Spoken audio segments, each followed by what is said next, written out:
Queridos amigos, estamos acá ya iniciando su programa Diálogo Abierto. Estamos contentos, felices de poder estar en esta segunda semana de abril. Y como ustedes ven, aquí estamos acompañados de un docente de la Facultad de Teología, nuestro querido, apreciado pastor Marcelo Zanga. Marcelo, bienvenido al programa Diálogo Abierto. Muchas gracias, nos sentimos contentos de estar con ustedes, compartiendo una lección muy importante para nuestra vida. Qué bueno, estamos siendo vistos de distintos lugares. Hay gente que nos mira de Norteamérica, hay gente que nos mira de Europa, del África. Gracias a Dios tenemos gente que mira de distintos lugares. Tal vez podemos saludar a algunos de ellos. Sí, queridos amigos que nos ven desde otros lugares que no es el Perú, que Dios los bendiga con este repaso, que podamos aprender de las cosas que el Señor tiene para nosotros. Pastor, muchas gracias. Creo que es muy importante que recordemos que la misión que tenemos no es solamente acá, sino se extiende alrededor del mundo, ¿verdad? Es una misión mundial y gracias a Dios con este programa se está cumpliendo, se está haciendo alguito para cumplir eso, ¿no? Que de alguna forma el mensaje de Dios llega a muchos lugares en el mundo. También queremos saludar a nuestro amigo de la radio Nuevo Tiempo, aquí en Lima, la 103.3 FM. Un gran abrazo para ti que eres oyente de esta radio que siempre piensa en ti, una radio que ha sido construida en la mente de Dios y que hoy en día la tenemos aquí en físico en el Perú, en otros países también, y que de alguna forma lo que hace es llevar mensajes de esperanza, la verdad de Dios, las 24 horas del día. Un abrazo para cada uno de nuestros oyentes del Nuevo Tiempo. Aquí en Lima, 103.3 FM y en el Perú, en las otras ciudades, en distintos diales. Para todos ustedes, Dios los bendiga. Bienvenidos a su programa Diálogo Abierto. Este es su programa y estamos contentos de que ellos sean parte de la familia de Diálogo Abierto, ¿verdad? Sí, no solo ellos, nosotros también. Me parece que es muy importante estar unidos como familia y qué mejor, ¿no? A través del diálogo abierto. Tal vez invitarles a los amigos que nos manden sus preguntas, envíen allí sus saludos, tal vez tienen alguna duda. Eso es muy bueno también. Es importante, queridos amigos, ahí ustedes escriban, si están en el canal YouTube, pueden ahí escribir. Si no te has suscrito todavía al canal de YouTube, entonces busca Facultad de Teología UPU y te suscribes, comparte ese canal con tus amigos porque está hecho para poder estudiar la palabra de Dios, ese canal está hecho para compartir mensajes de esperanza y quisiéramos que otras personas también puedan conocer del canal de la Facultad de Teología de la Universidad Peruana Unión, aquí en Lima. De paso, Marcelo, estamos en el mes de aniversario de la UPU, estamos en la segunda semana de abril, con todas los festejos, los jóvenes jugando los domingos, tal vez algo de la UPU antes de orar para iniciar nuestro programa, porque hay jóvenes que tal vez van a tomar decisiones de aquí a poco para estudiar una carrera. ¿Qué les decimos a estos jóvenes? Podemos decirles que la UPU es su universidad.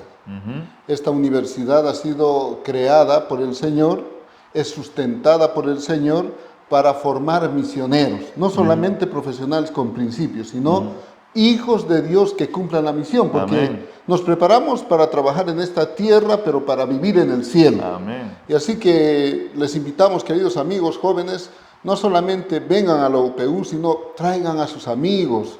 Este es un lugar de bendición para todos ellos. Entonces, si estás pensando estudiar una carrera, si tal vez nuestros queridos padres de familia están queriendo fortalecer a sus hijos, enviarlos a estudiar a una universidad, esta es la mejor elección. Alguien me decía que estudiar en la universidad le trae 3 beneficios importantes. El primero es que va a conocer más al Señor. Segundo, se va a formar como un profesional con principios y misionero. Y el tercero, va a encontrar a la esposa o al esposo que lo va a acompañar por la eternidad. Así que, qué maravilloso, ¿no? Un lugar especial. No solamente va a disfrutar de aniversarios, sino se va a preparar para disfrutar la eternidad. Así es, queridos amigos. Dios los pueda bendecir grandemente a todos ustedes. Acá los esperamos en la UPU. Hay muchas carreras para elegir Dentro de ellas, lógicamente, está la Facultad de Teología, y si Dios ha puesto en tu corazón el deseo de servirle al Señor como un pastor, aquí te estamos esperando. Pero si tú deseas servirle al Señor como médico, aquí también te esperamos. Y si deseas servirle al Señor como ingeniero, como nutricionista, como enfermero, como psicólogo, como arquitecto, también administrador, contador, aquí también te estamos esperando. Y no solo aquí, sino también en Tarapoto y en Juliaca, porque también ahí están nuestras sedes de la UPU. Vamos a orar, Marcelo, para iniciar nuestro estudio esta semana, y tal vez nos guíes en la primera oración, por favor. Sí, por supuesto. Querido Padre que estás en los cielos, muchas gracias, porque tú siempre tienes un plan especial para nosotros. Tenemos que darte las gracias porque no solamente nos has sacado de las tinieblas a tu luz admirable, sino además, Señor, has puesto en nuestro corazón el deseo de amarte de todo corazón y servirte por la eternidad. Pero con eso también has permitido que a través de tu palabra podamos no solamente conocerte a ti, sino también conocer tus promesas y compartirlo con nuestros vecinos, con nuestros amigos, nuestra familia, porque también a ellos los quieres salvar. Permítenos, Señor, entender tu amor y recordar que solamente en ti tenemos salvación. Te pedimos estos favores en nombre de Jesús. Amén. Amén, amén. Muchas gracias. Bien, amigos, bienvenidos nuevamente entonces a su programa Diálogo Abierto. En esta nueva serie de 3 lecciones estamos estudiando el tema del gran conflicto. Ya estamos en la segunda semana. Esta lección se estudiará el 13 de abril en las iglesias, pero ustedes ya pueden ir preparándose durante la semana, porque nosotros mandamos el video un poquito antes de iniciar o al inicio de la semana, ¿no? Estamos hablando de un tema muy importante titulado Amor o egoísmo. Esa es la cuestión. Y el texto central está en Isaías 41:10, un texto muy bonito que dice: no temas, yo estoy contigo, no desmayes, yo soy tu Dios que te fortalezco, siempre te ayudaré, siempre te sustentaré con la diestra de mi justicia. Hay mucha gente que sabe de memoria este pasaje, ¿no? Conoce muy bien las cosas de la Biblia, pero este es un pasaje muy conocido. Bueno, ¿será que a Dios le agarró por sorpresa el inicio del mal y del pecado y esa rebelión en el cielo? ¿Será que los sorprendió o Dios ya tenía algo en mente? Bueno, a Dios no le puede sorprender nada, ¿no? Porque Dios, es un Dios que todo lo sabe, que todo lo conoce. Pero el Señor permitió que se desarrolle el mal justamente para ver los frutos y para que nosotros reconozcamos el amor de Dios a través de su justicia. Bueno, yo quería mencionar un poquito en relación al texto que has leído. Isaías fue un profeta que tuvo un tiempo de ministerio más o menos de medio siglo. Largo tiempo, ¿no? Largo tiempo. Estuvo ahí profetizando desde Judá para los reinos del norte, para el reino del sur. Y ocurre interesante, en los 2 problemas más grandes espirituales que tuvo Israel, Isaías fue, digamos, la clave para poder retornar la paz en la gente. Otro de los acontecimientos que nosotros vemos aquí en el capítulo 41 es que es simplemente la continuación, después de haber pasado la invasión de Asiria con Sennacherib. Ahí viene Isaías y les dice: miren, tenemos un Dios que nos va a dar todo lo mejor, nos va a proteger, es nuestro Salvador. Pero ocurre que en la época de Ezequías, él recibió a los embajadores de Babilonia y les mostró su poder, todas sus cosas. Y en ese contexto es que Isaías les dice lo que Dios le había mencionado: no temas porque yo estoy contigo, no desmayes porque yo soy tu Dios que te esfuerzo, siempre te ayudaré, siempre te sustentaré con la diestra de mi justicia. Ese aspecto, ¿por qué el Señor le da esa promesa y esa demanda? Porque es demanda y es promesa. Claro. Porque Él conocía el corazón de su pueblo. Sabían que eran duros de cerviz, dice la Biblia. Y como eran tercos, entonces el Señor les dice: miren, Yo quiero ser su Dios. Y este texto está en un contexto interesante. Si tú miras versículo 7, un poquito antes del 10, es que tanto el carpintero como el herrero, ellos preparan dioses para que ellos lo puedan adorar. Y en ese contexto de una adoración idolátrica, Dios le dice, no, ellos no son dioses, yo soy Dios. Ellos necesitan que ustedes los sustenten, los soporten, tienen que ponerle clavos aquí, allí, para que no se caigan. En cambio, yo los sustento a ustedes, les doy vida, les doy seguridad, les doy salvación. Entonces, en ese contexto les da esa promesa, no temas, yo estoy contigo, no desmayes, yo soy tu soporte, yo soy el Dios que te va a llevar adelante.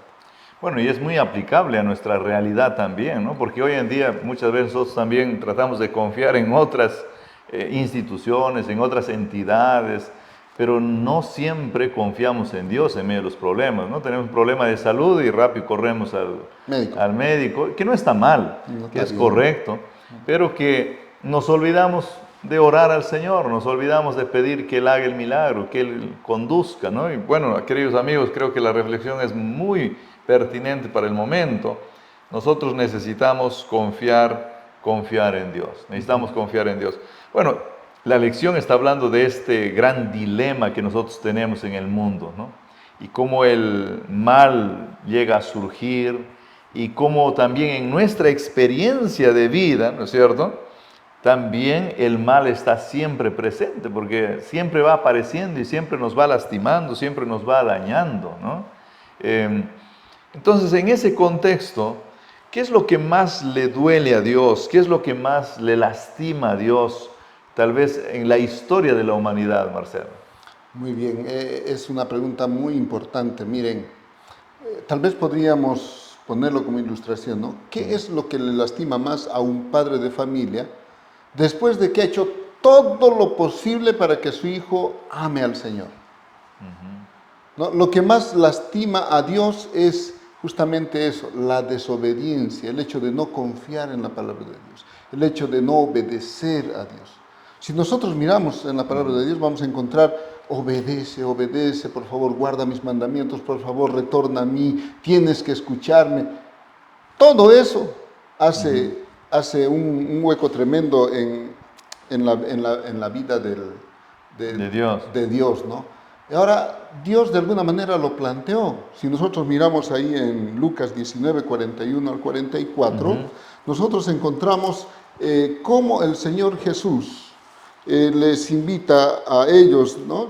Aquí está, Lucas 19, 41 al 44, dice, y cuando llegó cerca de la ciudad, al verla, lloró sobre ella, ¿no? Y sigue diciendo, oh, si también tú conocieses, a lo menos en este tu día, lo que es para tu paz, mas ahora está cubierto de tus ojos. Porque vendrán días sobre ti, cuando tus enemigos te rodearán con vallado y te sitiarán y por todas partes te estrecharán. Y te derribarán a tierra y a tus hijos dentro de ti y no dejarán en ti piedra sobre piedra. Ahora dice la razón. Por cuanto no conociste el tiempo de tu visitación. Para mí esa partecita final, porque no conociste el tiempo de tu visitación, es justamente los momentos que Dios te llamó. ¿No? Hay momentos que Dios nos llama, algunos nos llama con la enfermedad, otras veces nos llama a través de los problemas de un hijo, a través de la palabra de Dios. A través de distintas experiencias Dios nos está llamando, nos está llamando, nos está llamando. Y en este caso Jesús estaba allí, había entrado triunfalmente a la ciudad de Jerusalén. Claro. Todos le habían extendido allí sus ropas para que pase por allí. Y en ese contexto el Señor mira la ciudad y llora sobre ella. Bueno, el mismo Señor Jesús también en otra ocasión dijo, mira, cuántas veces yo les he querido juntar a ustedes como la gallina junta sus polluelos, ¿no? Pero el pueblo de Dios siempre ha sido así y hoy parece que seguimos igual, ¿no? Es que justamente es la lección, ¿no? ¿Amor o egoísmo? La cuestión. ¿Cuál de esos dos es lo que impera en nuestro corazón? Si impera el amor, tiene que ser primero el amor de Dios y como resultado será el amor al prójimo. Pero si impera el egoísmo, entonces todo vamos a querer para mí, todo para mí, solo yo. nadie más que yo. Es decir, los demás no interesan, el que interesa soy yo. Entonces va a querer cubrir sus propios deseos. Y a veces eso ocurre incluso en nuestra relación con Dios, ¿no? Porque nosotros no pensamos en lo que Dios quiere, sino en lo que a mí me gusta. Es interesante, Marcelo, que la mayoría de nuestras oraciones no son oraciones para preguntarle al Señor qué es lo que quiere Él, sino casi siempre nuestras oraciones son para decirle a Dios lo que quiero yo. Sí. No, no siempre, no sé, capaz en tu experiencia y seguramente en la experiencia de algunos de nuestros amigos es un poquito diferente, porque muchos de ellos capaz cuando oran le preguntan al Señor, Señor, ¿tú qué quieres que haga el día de hoy? Señor, ¿tú qué deseas para mi vida? Muéstrame, guíame, tú dime qué es lo que tengo que hacer, qué tengo que comer, qué tengo que vestir. Pero normalmente nosotros a Dios le decimos, mira Señor, por favor yo quiero que cuides esto, yo quiero que hagas esto, yo quiero que hagas aquello. O sea, no nos interesa lo que Él quiere, sino lo que nosotros queremos. Y ahí viene el punto que tú decías, ¿no? El egoísmo, ¿verdad? Sí, el egoísmo es porque, bueno, impera el pecado en nosotros, pues, ¿no? Entonces, yo quería mencionar algo que tú habías ya indicado, que está en Mateo capítulo 23, versículo 37-38, cuando dice, Jerusalén, Jerusalén, que matas a los profetas y apedreas a los que te son enviados. Aquí Dios está enviando personas para que puedan escuchar el llamado de Dios. El pueblo necesita escuchar el llamado de Dios y Dios les manda a los profetas, pero ellos no escuchan. No escuchan. Y lo pone en una ilustración bonita, ¿no? ¿Cuántas veces dice, quise juntar a tus hijos como la gallina junta a sus polluelos debajo de sus alas y no quisiste? Aquí está mostrando, él era o sea, Dios se muestra como una gallina protectora, ¿no? Que cuida a sus polluelos. Era así en realidad con los judíos. Tuvo mucho tiempo el pueblo de Israel de poder mirar cómo Dios los protegió. Diferentes guerras, diferentes problemas, no solamente de afuera, sino de adentro, entre ellos mismos. Entonces, pero igual Dios los cuidaba, los protegía. Y ahora le dice, yo como gallinita quería protegerles. Está mostrando ahí el corazón amoroso de Dios. Pero también está mostrando, el versículo 38 de aquí, vuestra casa os es dejada desierta. Está mostrando que simplemente ustedes no desean. Este texto que estamos leyendo acá, tal vez podríamos decir que fue en la segunda visita de Jesús a Jerusalén.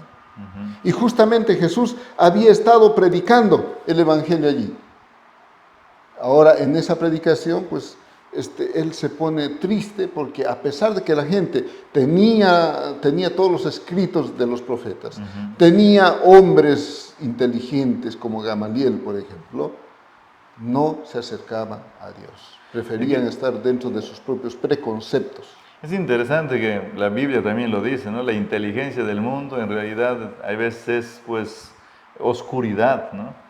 Porque eran muy inteligentes, pero no estaban siendo guiados por el Espíritu Santo, ¿no? O sea, no eran sabios en realidad, porque la palabra de Dios nos habla de esta sabiduría importante. Ahora miren, en este mundo en el que vivimos, en este mundo complejo, en el que hay problemas, hay dificultades, que a Dios nada le cae por sorpresa, que Dios nos cuida y que Dios también está tal vez incluso con el corazón roto, como dice la lección, porque los seres humanos le dan la espalda, Él ama tanto y el ser humano ni le escucha. Algunos que ni creen en Él, ¿no? O sea, es como negar al Padre. ¿Cómo sentiría realmente el corazón de un padre que su hijo lo niega en su cara, ¿no? Debe ser terrible. Y eso es lo que pasa con Dios cuando los seres humanos dicen, no, no existe. Entonces, pero ese Dios que está en esa condición, la palabra de Dios nos presenta como si fuese un Dios también amante que todavía está dispuesto a cuidarnos. Porque el diablo está que nos quiere matar y él en cambio, como dice el Salmo 46, es como una especie de amparo, es como una especie de fortaleza, ¿no? Que está ahí para protegernos y librarnos de los ataques del enemigo. ¿Cómo se entiende eso, Marcelo? ¿Cómo se entiende ese hecho de ese Dios y qué es lo que está haciendo Dios? Porque otro en otra condición capaz ya lo hubiese desechado, hubiese dicho ya no quiero saber nada de estos, ¿no? Sí. El texto que tú mencionas, de Salmo 46, 1, nos dice que Él es nuestro pronto auxilio en las tribulaciones, Él es nuestro amparo, nuestra fortaleza. Es interesante cuando dice Él es nuestro pronto auxilio en las tribulaciones, esas tribulaciones son tormentas Esa palabrita está indicando que te vienen todas las cosas en uno. No es que te viene uno y desaparece, viene uno y desaparece, sino que en los momentos más difíciles de tu vida, todo. ahí viene todo, así como en la vida de Job. Y Marcelo, parece que es así en la experiencia, ¿no? Porque cuando vienen los problemas, es cuando se le ocurre también al vecino hacer problema, es cuando Sí. se le ocurre al perrito enfermarse, es cuando se le ocurre a la familia tener problemas. Sí. Todo se viene junto. Todo se viene junto.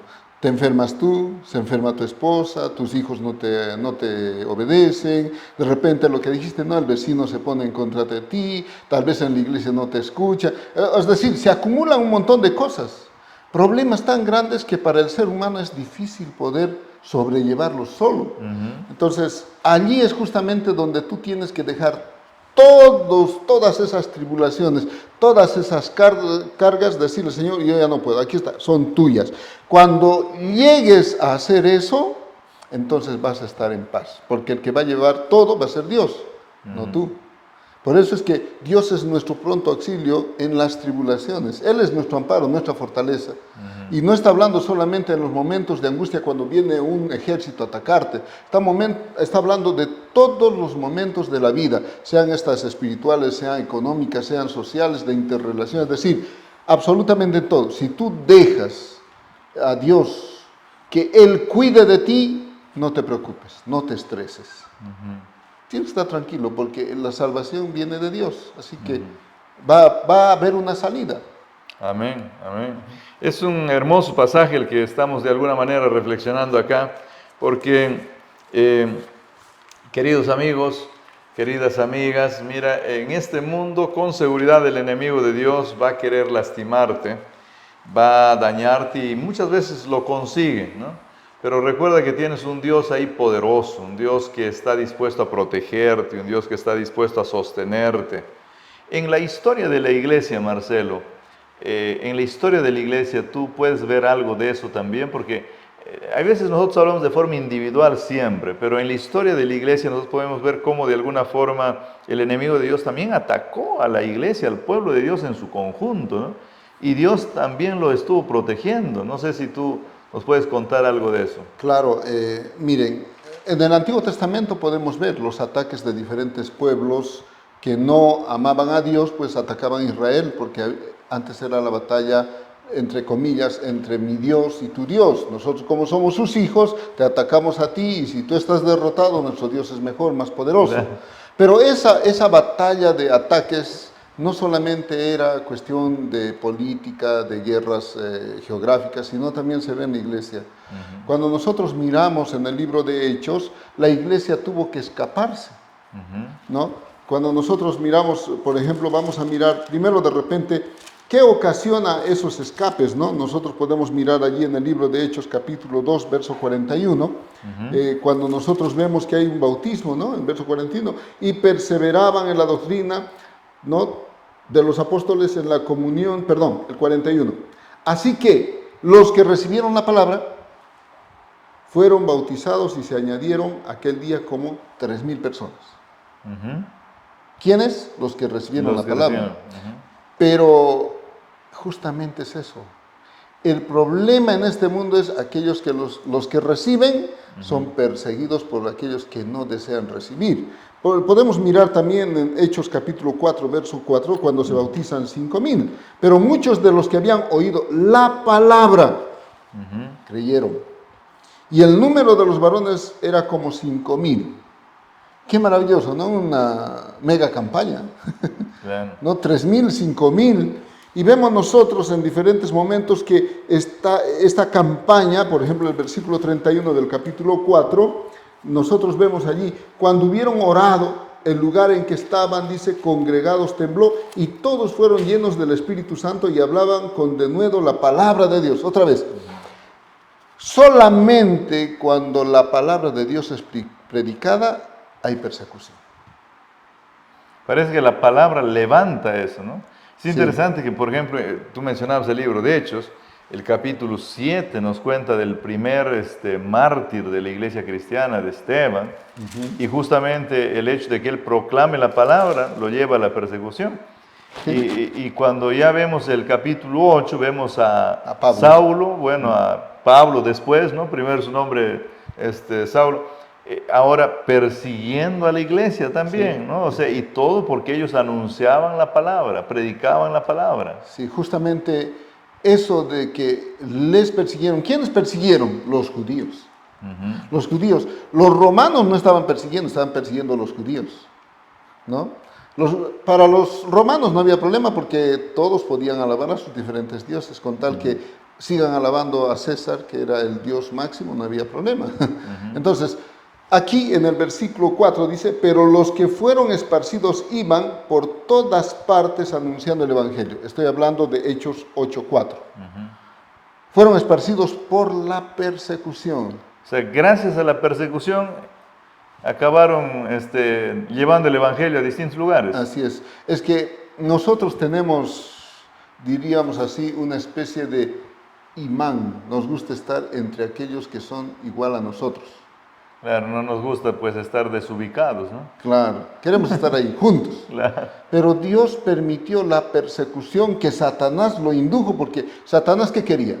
Quería destruir al pueblo de Dios. Quería destruir lo que Jesús había sembrado en los apóstoles. Entonces, vino la persecución como consecuencia de las ardides de Satanás. Satanás quería destruir, matar a todos, absolutamente a todos. Entonces empezó instigando a los judíos para desaparecer al pueblo cristiano. Ahora, esto ha sido una estrategia diabólica desde siempre, ¿no? Porque, o sea, cuando aparece Abraham, también lo quiere terminar. Cuando el pueblo de Israel está ahí, también los quiere aniquilar. El Señor Jesús va a nacer, mata a todos los bebés.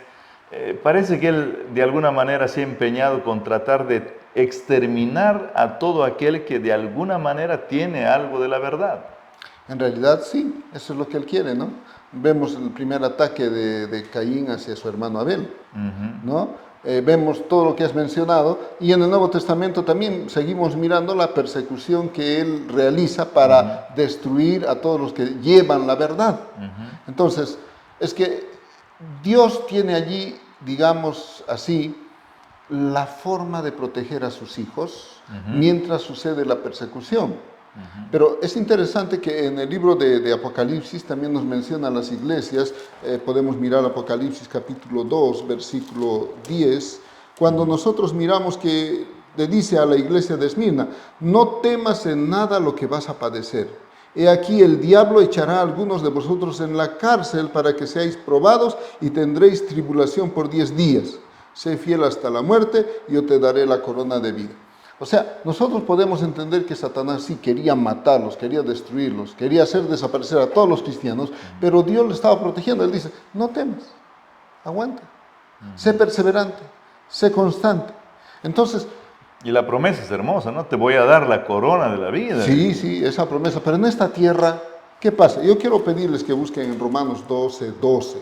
Es interesante que Pablo, después de haber perseguido a la iglesia, se convierte en un apóstol del Señor maravilloso. Y ahí en el capítulo 12, versículo 12, cuando está diciendo en ese contexto donde dice estos son sus deberes cristianos, les dice así: gozosos en la esperanza, sufridos en la tribulación, constantes en la oración. Aquí hay tres cosas interesantes. Primero, les dice: gócense en la esperanza. En otras palabras, allí delante de nosotros está la segunda venida de Cristo. Esa es nuestra esperanza. Gocémonos en la esperanza. Pero mientras estamos en esta tierra, vamos a estar en tribulación. Mientras estemos en esta tierra, vamos a tener que pedir ayuda. Y entonces ahí dice: constantes en la oración. Y justamente la palabra griega de constantes en la oración dice que tú tienes que ser devoto de la oración, tienes que ser perseverante en la oración, tienes que estar permanentemente conectado con Dios. En otras palabras, allí está la esperanza delante de nosotros, la pronta venida de nuestro Señor Jesús, y mientras estamos en esta tierra recorriendo el camino hacia la eternidad, vamos a tener persecución, vamos a tener tribulación, vamos a tener problemas. Tal vez nos van a herir, tal vez nos van a meter a la cárcel, tal vez inclusive nos van a matar, pero tranquilo, ¿qué nos va a fortalecer? Dios. Pero ¿cómo sabe Dios que nos va a fortalecer? mediante la oración. La oración es el punto final, es punto vital de que nosotros podamos soportar todo Bueno, es ese la problema manera que en la que pedimos ayuda a Dios también, ¿no es Claro. cierto? Sí, sí. Es interesante el texto que acabas de leer, ¿no? Porque tenemos que ser, en mi versión dice, pacientes en la tribulación, ¿no? Pacientes en la tribulación. Bueno, el Señor también nos ha dicho que nunca ha permitido que nos ocurra algo más allá de lo que nuestras fuerzas puedan soportar. Porque el Señor siempre dice también que cuando permite un problema, también abre una puerta para mostrarnos la salida. Así es. ¿No? Y el Señor también va con nosotros siempre, dice, ¿no? Así como el Salmo 23, Él camina con nosotros, nos acompaña en todo momento, nunca nos deja. Entonces, yo creo que en ese sentido nosotros tenemos que ser fieles incluso en medio de la persecución, ¿no? Sí. Ahora, el verdadero Hijo de Dios siempre sufrirá algún tipo de persecución, ¿no es cierto? Siempre, siempre. Bullying, es una forma, ¿no? El hecho de que estés yendo a la iglesia con tu corbata y antes con tus amigos posiblemente ibas a otras cosas y te miran y por molestarse, ahí está el hermanito, mira el hermanito. Y cuando están en alguna cosa haciendo cosas malas, el hermanito no, el hermanito, a ver hermanito, ven, ayúdanos. Entonces, especialmente los jóvenes viven Los eso, jóvenes, ¿no? sí. Los jovencitos, los adolescentes, frente a esas burlas a veces ya no quieren ir a la iglesia. Pero querido joven, si eres alguien joven que me escucha, si eres adulto, llévate esto para que hables con tu hijo adolescente o tu familiar joven o algún joven que tú conoces, ¿no? Dios necesita de gente valiente, porque el enemigo de Dios ahorita en muchos de los lugares del mundo no nos persiguen políticamente, penalmente, parece que hubiese libertad religiosa, pero el diablo en realidad para él no existe libertad religiosa. Él va a encontrar maneras de perseguirte, va a encontrar maneras de hacerte sentir mal, va a encontrar maneras de hacer sentir que tú estás fuera del lugar. Y cuando eso ocurre, cuando alguien te insulte, cuando alguien te haga sentir mal, recuerda que Dios nos pidió que seamos pacientes en medio de la persecución. Y recuerda que el verdadero Hijo de Dios siempre ha salido victorioso en medio de toda tribulación. Y Dios te ha llamado a ti para ser un hijo victorioso. Dios te ha llamado.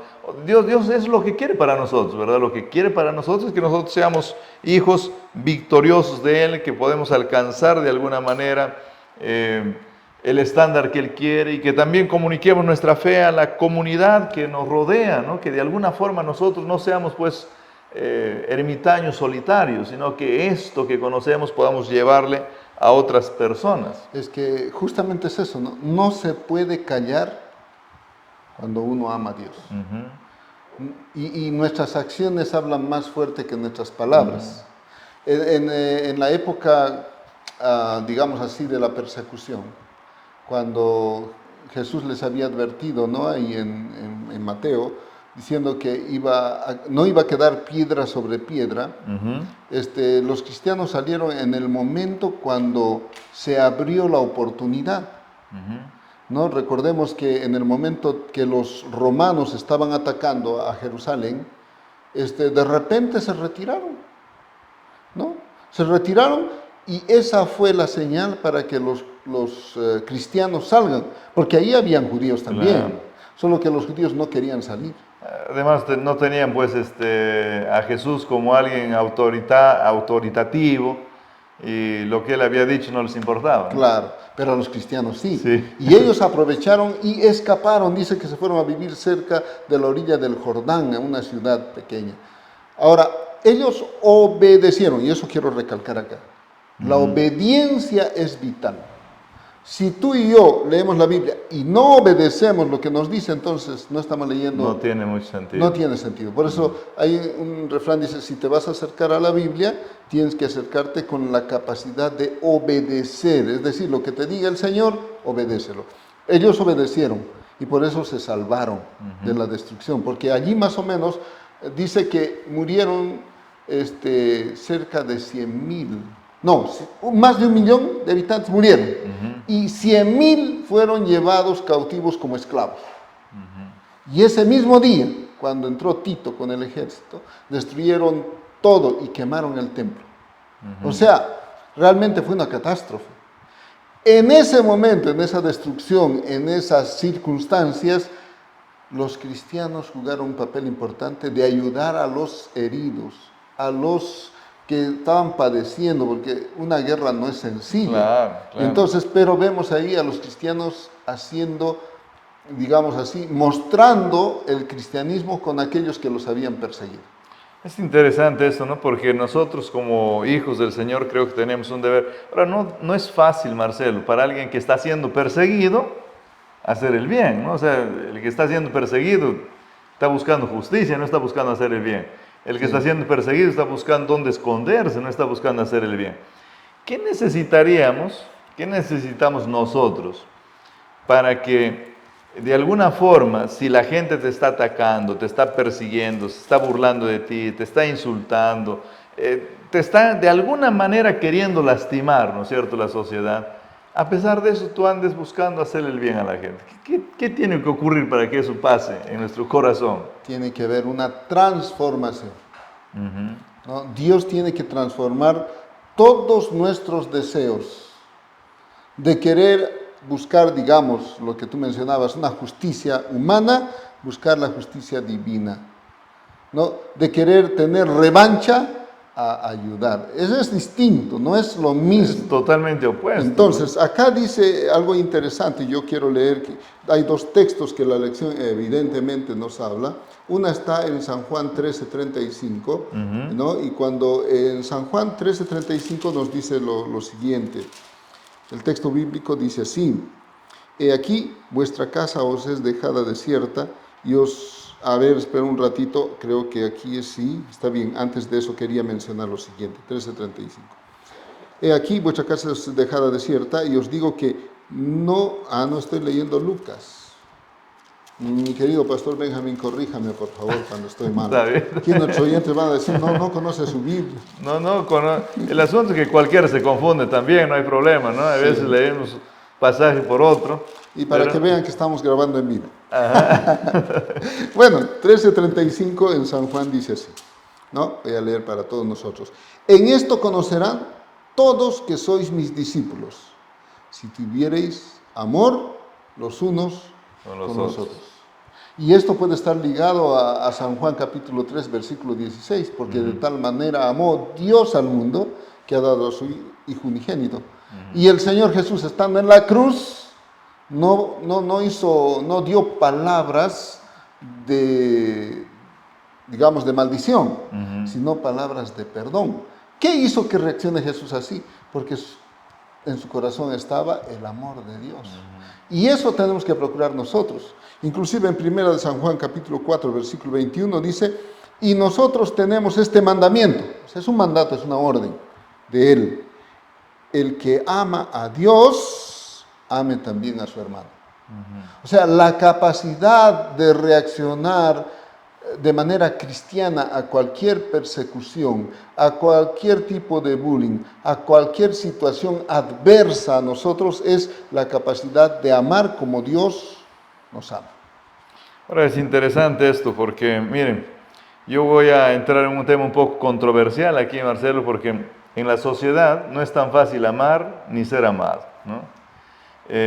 Tú decías algo muy, muy importante, o sea, nosotros tenemos que amar porque escuchamos a Dios, porque Dios de alguna manera nos ha transformado, y eso muestra que yo también amo a mis hermanos, a mis semejantes, ¿no? Y el hecho de que yo no esté detrás de ellos persiguiéndoles, ¿no es cierto? Porque, vamos a suponer así, alguien habla mal contra mí, ¿no? Alguien habla mal contra mí. Y yo necesito reaccionar, defenderme y, si es posible, atacarlo, o yo simplemente debería de no decir nada y seguir mi camino tranquilo. Es mejor no decir nada. Pero no es fácil. No es fácil. Por supuesto que no es fácil, no es sencillo. Tu humanidad carnal, pecaminosa, te pide revancha, te pide venganza. Ahora, acá por eso digo que va a ser controversial un poquito, porque nosotros encontramos en la sociedad grupos que han sido lastimados, maltratados. Voy a poner un grupo que espero nadie se ofenda, pero Las damas, por ejemplo, durante muchos años la sociedad lo reconoce, han sido a veces relegadas y puestas a un lado. Y bueno, ahora a veces vemos en ciertos lugares, no todas, lógicamente, pero a veces salen con sus pancartas, sus gritos, eso muestra un espíritu cristiano. Vamos a poner otro caso, ¿no? Gente que a veces sale a hacer marchas por las calles buscando justicia, muestra un espíritu cristiano. ¿Qué tipo de espíritu muestra eso? No sé si te animas a hacer algún comentario, pero yo estoy hablando de esto porque hay que reflexionar en esto. La palabra de Dios dice que el que es transformado, es convertido, no anda en busca de revancha, no anda en busca de hacer quedar mal al otro. Me ofendieron a mí, entonces ahora yo tengo que buscar la manera de defenderme. ¿Qué podemos hacer frente a esa situación, Marcelo? Ok, es el testimonio, ¿no? Nosotros tenemos que dar testimonio de lo que somos, no solo de lo que creemos. ¿Ya? Ok, una cosa entendemos a nivel griego, ¿no? Nosotros creemos algo, pero hacemos de repente otra cosa. Entonces tenemos que dar testimonio de lo que somos. ¿Qué somos? Cristianos. Entonces tenemos que dar testimonio de lo que hemos nosotros creído, aceptado y vivimos. Nuestro estilo de vida es el estilo cristiano, no es un estilo peruano, no es un estilo chileno, no es un estilo boliviano, no es un estilo japonés. Nuestro estilo es un estilo bíblico cristiano, adventista. Entonces, acá voy a leer un poquito en Hebreos, el capítulo 11, el versículo 39. Pero antes de eso, la Biblia presenta que hubo muchas cosas, muchos problemas. Nosotros estamos en el capítulo 11 donde hay hombres de fe y que tienen triunfos, ¿no? Y se notan los triunfos. Pero también notamos hombres de fe que murieron, que perecieron, a los cuales los apalearon, como a Isaías le acerrucharon, aserraron exactamente, y murieron. Incluso el texto bíblico dice también, algunas madres recibieron a sus hijos en resurrección, o sea, murieron, pero los resucitó el Señor. Pero hay muchos que perecieron. Y entonces dice el versículo 39, y a todos estos, aunque alcanzaron buen testimonio mediante la fe, no recibieron lo prometido, el testimonio. Si tú empiezas a reaccionar de mala manera delante de aquellos que te están ofendiendo, persiguiendo, haciendo daño, tu testimonio no es el correcto. Pero ¿quién te ayuda en eso? Justamente ahí está, pues, el Señor. En el momento de tu peor tribulación es el Señor el que te da fuerzas, el que no te permite maldecir, sino bendecir. Así como Esteban, así como nuestro Salvador Jesucristo estaba perdonando en lugar de maldecir en la cruz, estaba perdonando. Entonces, aquel Hijo de Dios que tiene una relación estrecha con Dios y que es cristiano, no que parece cristiano, sino que es cristiano, pues dará un testimonio de su cristianismo. No va a haber ambigüedad en sus palabras ni en sus actos. Viene a mi mente, mientras tú hablabas, esta famosa película de este joven adventista, Desmond II, ¿no? Que cuando en la guerra él va y rescata a todos los americanos, ¿no? Pero también rescata a todos los japoneses que estaban también heridos. Y entonces los americanos no sabían qué hacer. Yo, pero caramba, ¿qué hacemos ahora? Trae todo junto, o sea, no hace ninguna diferenciación. Es interesante el corazón del Hijo de Dios convertido. No, mira, tú eres de este partido político, yo ya no quiero saber nada contigo. Los quiere a todos, los acepta a todos, los ama a todos, los ayuda a todos. Es interesante eso que tú mencionas y que es una gran realidad. Tal vez es eso lo que necesitamos, Marcelo, para que podamos vivir en comunidad como Dios quería que vivamos, ¿no? Porque el libro de Hechos nos habla de esa experiencia cristiana del primer siglo, que hoy en día muy poco se ve, de esa experiencia de vida, de hermandad, ¿no? No sé si tienes algún comentario sobre eso. Sí, permíteme dos cosas. Número uno, recordar esto que acabamos de hablar del testimonio. Y solo quiero leer este texto. En Hebreos capítulo 11, verso 5. Dice, por la fe, Enoc fue traspuesto para no ver muerte, y no fue hallado porque lo traspuso Dios. Ahora miren lo que dice. Y antes que fuese traspuesto, antes que Dios se lo lleve al cielo, tuvo testimonio de haber agradado a Dios. Entonces, aquí viene el punto, ¿no? Cuando tú vives este estilo de vida cristiano, ¿a quién deseas agradar? Si es a Dios y le agrada a Él, te va a llevar al cielo. Y si no le agrada, te va a dejar acá, ¿no? Ahora vamos al punto que tú decías. Nosotros somos hijos de Dios viviendo un cristianismo en esta tierra, en un contexto de pecado. Ese es nuestro contexto.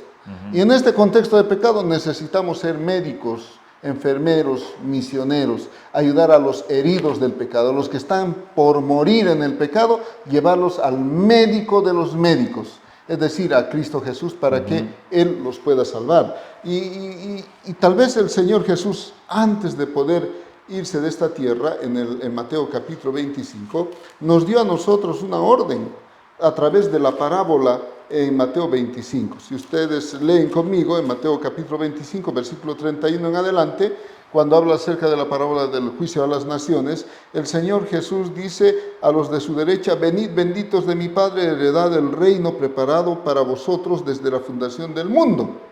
¿No? ¿Por qué? Y ahora viene este asunto. No es cuestión teórica, sino práctica. Porque tuve hambre, me diste de comer. Tuve sed, me diste de beber. Fui forastero y me recogisteis. Estuve desnudo y me cubristeis, enfermo y me visitasteis, en la cárcel y vinisteis a mí. O sea, no podemos predicar el cristianismo solo de palabras. Tiene que ser con acciones, ¿no? Exactamente. Capaz, el tiempo nos va ganando, Marcelo. Solo para cerrar, el mayor ejemplo de amor que debemos de imitar, quién nos dejó y cómo hemos visto eso tal vez en algunos cristianos a través de la historia del mundo. Bueno, respondiendo a tu pregunta, pues nuestro mayor ejemplo es Jesucristo, nuestro Salvador. Él enseñaba, predicaba y sanaba. Él mismo se dio en la cruz para salvarnos. En Filipenses también dice Pablo de que Jesús no escatimó el ser Dios, sino se hizo hombre hasta la cruz, ¿no? Y se hizo obediente hasta la cruz. Entonces, creo que el mejor y mayor ejemplo de una vida que ama es el dar. ¿No? Nosotros también ahora tenemos que hacer eso, tenemos que dar. Y no dar solo dinero. El dinero se puede dar y no hay problema, sino entregarte a ti, porque el amor se vive. El amor no solo se predica, sino se vive. Y esa es la mejor predicación. Por eso es que en algunos lugares dicen que tus acciones hablen más alto que tus palabras, ¿no? Y nuestros actos van a hablar más. Recuerdo muy bien, un día estaba en la universidad y viene una señorita, amiga de otra chica, me dice: pastor, me dice, tenemos una señorita que está muy mal del estómago, por favor, hay que llevarle urgente. Está bien, le digo, ok, ¿dónde? Vamos. Y agarro mi carro, vamos, la recogemos, la llevo al hospital y me dice el médico: déjele nomás, la vamos a atender. Pasó el tiempo, yo no me acordaba de esa acción. Y después de unos 9 años, la señorita llega acá. Me reconoce: pastor, ¿cómo está? Me dice, aquí en la universidad. Le digo: ¿cómo estás? Bien, pastor, muchas gracias. Me dice: ¿por qué? Le digo: es que usted me llevó al hospital, ¿se acuerda? Ya me acuerdo, le digo, ahora estoy terminando mi maestría, estoy feliz, estoy sana, el Señor le usó a usted para acercarme a Él. O sea, las acciones hablan más alto que las palabras, ¿no? Es verdad, es verdad. En este mundo en el que vivimos necesitamos gente que sepa amar de verdad, ¿no? Ahora, la lección también nos habla de eso, ¿no? En la época cuando hubo la persecución de parte de los romanos como imperio a los cristianos, y también cuando había guerras, los cristianos eran los enfermeros, Claro. ¿no? Eran el Desmond II de su época, ¿no? Y ellos ayudaban a los necesitados. Ojalá que en este tiempo que hubo la pandemia, Marcelo, nosotros hayamos sido realmente los enfermeros de nuestra gente, ¿no? Sí. Nosotros hayamos sido los que hemos atendido, que hemos ido sin temor. Claro, había restricciones que a veces no nos dejaban salir de la casa, pero había que moverse, había que hacer algo por la gente. Sí. Y de alguna manera en nuestra conciencia y delante del Señor, digamos, hemos hecho algo para beneficiar a la comunidad. Es verdad, un día estábamos había salido yo porque solamente salía uno de la familia, ¿no? Entonces yo salía a comprar pan. Y justo me encontré con un alumno de teología y le digo, ¿y cómo estás? Pastor, estoy un poco triste, me dice, porque tengo que mantener a la familia. ¿Qué estás haciendo? Bueno, estoy vendiendo unos libritos en el micro. Y yo le digo, ¿y hoy día que es viernes, qué vas a hacer? Y me contó que su mamá estaba con COVID, estaba mal, estaba triste, él, ¿no? Porque no tenía para juntar, para el oxígeno, para lo poquito que ganaba era para comer. Claro. Entonces le digo, ¿le podemos llamar a tu mamá? Sí, me dice, por favor, llámenos. Y así a la hora de la recepción de sábado le llamé, ¿no? Y nos comunicamos con videollamada, con WhatsApp. Y le digo a mi hijo, ya le había dicho que toque una música en violín. Y habíamos pensado que era bonito tocar un tema especial, así que él tocó y la hermana lloró.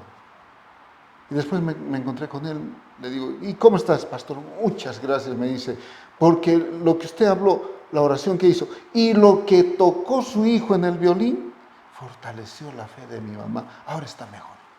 ¿No? Interesante, o sea, hay tantas formas de ayudar también. Sí, ¿no? Una llamada, una videollamada, ir a la puerta de la casa. Bueno, que Dios nos dé sabiduría, queridos amigos, para poder ayudar, para poder de alguna manera mostrar ese amor de forma práctica. Recuerden que estamos en un mundo en medio de una guerra, un gran conflicto. Y lo que el diablo quiere, y cuando él gana en tu corazón, lo que se produce es que tú seas una persona egoísta, que solo piense en ti, que solo se proteja, que solo busque el bien para él, que aplastando a todos él esté encima, que no importa lo que ocurre a su alrededor. ¿Sabes? Dios no quiere eso para nosotros. Dios quiere que nosotros seamos personas que piensen en los que están a nuestro alrededor, que pensemos en el bien de los demás, que si es posible nos sacrifiquemos para que otros estén mejor. Y solo Dios puede producir ese sentimiento y ese coraje para hacer eso en el corazón de nosotros.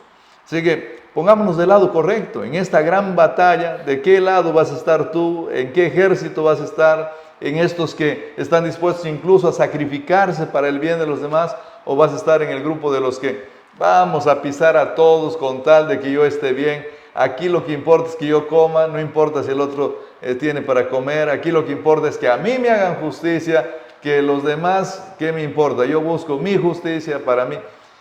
Piensa bien en qué grupo vas a estar. Bueno, querido Marcelo, mira, ya estamos cerrando. Me gustaría escuchar tus palabras de despedida y también llamado capaz a nuestra audiencia. Sí, mis queridos hermanos, es importante lo que el Señor nos pide en su palabra. Nosotros tenemos que escoger el amor a Dios, no el egoísmo. La cuestión está resuelta. La cuestión era amor o egoísmo, pues la cuestión es que nosotros escogemos el amor a Dios. Pero el amor a Dios produce el amor al prójimo. En otras palabras, nuestro amor a Dios está mostrado a través de nuestro amor hacia el prójimo. Yo estaba pensando como último, ¿no? Pueden hacer un proyecto en familia o de manera personal. Un proyecto de ayudar a alguien. Puede ser a una familia, puede ser a una persona, pero háganlo como familia. Aquello que se practica se queda. Es un hábito. Me parece que es importante generar ese hábito y luego permanentemente cultivarlo. Y eso que nosotros hagamos de ayudar a la persona tiene que ser con un objetivo, de llevarlo a los pies de Jesús. Solo la persona que reciba ese apoyo en su necesidad va a estar dispuesto también a entregar su vida a Cristo porque ha conocido a alguien que ya sirve a Dios en la necesidad de otro. Amén, amén. Bueno, queridos amigos, también les invitamos a que ustedes sigan al pastor Marcelo en su canal de YouTube, seguramente él tiene, búsquenlo por ahí, porque con seguridad también encontrarán mensajes, algunas ideas importantes, ¿no? De alguna forma, nuestra tarea es compartir la palabra de Dios de distintos medios y eso es lo que procuramos hacer acá. Vamos a orar, acompáñennos ahí donde ustedes se encuentren para poder cerrar este programa. Padre querido, gracias te damos, Señor, por la vida, gracias por tu cuidado, gracias por tu protección. Y queremos pedirte que por favor tú puedas atender también a las necesidades de nuestros amigos que están escuchando este programa. Los que están ahí detrás del canal YouTube, los que están también ahí detrás de la radio. Por favor, Señor, responde a sus necesidades, muéstrate como un Dios poderoso. Te agradecemos porque en medio de tantas situaciones complejas, tú nos das el poder para ser personas diferentes y para amar.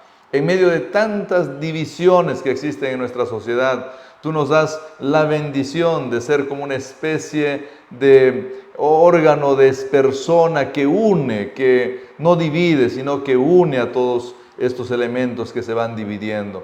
Por favor, Señor, permite que nosotros seamos, como dice tu palabra, la sal de la tierra, la luz de este mundo. Permite que nosotros seamos personas usadas por ti. También, Señor, te pedimos porque tú puedas hacer de eso con nuestros oyentes. Te pedimos todo eso en el nombre de nuestro Señor Jesús. Amén. Amén. Queridos amigos, este ha sido su programa Diálogo Abierto. Los esperamos la próxima semana. El Señor los bendiga.